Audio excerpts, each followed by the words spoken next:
Good morning. Mindful thinking. Isn't that an interesting word?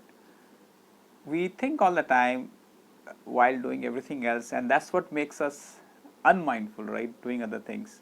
So, what is this mindful thinking?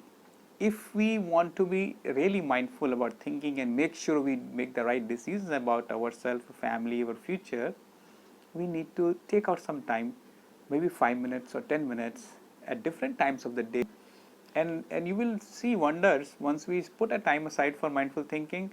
At that time automatically you will get great ideas, because all your focus of your mental energy is on that thinking process.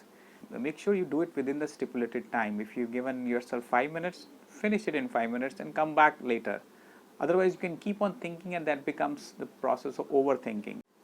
One more reason why we keep overthinking is usually when we have suffered something, some loss or something bad has happened, or we are afraid of something, and that keeps on haunting us time and again. So, this mindful thinking is going to bring you out of the guilt or the fear, and also will tell you whether it's worth putting any more time on this or not. So you do your job. Okay, I've given 5 minutes, 10 minutes, 15 minutes on this topic to this person or this event that happened, and I figured out there's nothing that I need to take forward, or maybe I figured out what lessons I learned out of this, and that's it, and move on. This will make your thinking about the past also as a mindful thinking process. Even though mindfulness says that we should not be thinking of anything in the past or the future, but this particular thing you are doing in mindfully, because that's exactly what you're doing in the present moment. It's still mindfulness, but the process itself is thinking. And how are we going to do this? We're going to be using breath as an anchor, a smile as an anchor, our posture as an anchor. Let's leave everything else for the next 5-10 minutes, whatever time you have decided in the beginning. So how do we do? First we giggle in to figure out what is our desired state of well-being out of thinking or planning for this particular topic. Breathing in, we think of all the energy and the positivity that we could get from outside. Breathing out with a smile. This may be clarity, maybe an understanding, maybe a productive plan, something that will give us a peace of mind. These could be all DSWs, or the desired state of well-being for us. And then we can start off by asking, am I sitting in the right posture? Do I have a pen or pencil if needed? Because the thinking is a mental process, but still in the end it will be useful to have something to take notes on.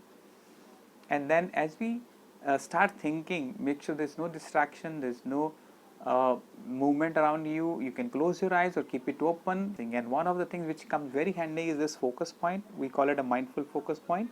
This is the prefrontal cortex point, which is helping us in decision making. You can read a lot about this in the literature, but just do this. And if you've seen, whenever you're thinking, we end up doing this, right? Oh, let me think. We think about like this also, right? So middle of the forehead is that prefrontal cortex point, which helps us in decision making. So usually we are thinking about some people or some happenings around us. So as a well-being anchor, we just make sure that we are not being judgmental or biased. Make sure we have some facts or factual data behind that. And for that, make some mental notes. Okay, this is the decision I made of doing this or not doing this, and this is because of this. You can do it mentally, or you can take notes in that. And also in the end of the thinking process, whether you come down with any conclusions or not, be thankful that you have given time to yourself for thinking on this particular topic. Be grateful to the people or happenings around you which force you to think about this in this fashion, and thank yourself for not being judgmental and setting the right posture. And take any mental notes, and if you made any decisions, or if you have some confusions, make note of that, which will help you next time. So I hope you got this, and you will try this out for some of the things you have to do tomorrow, and let me know how it goes. Thank you. Take care. Bye bye.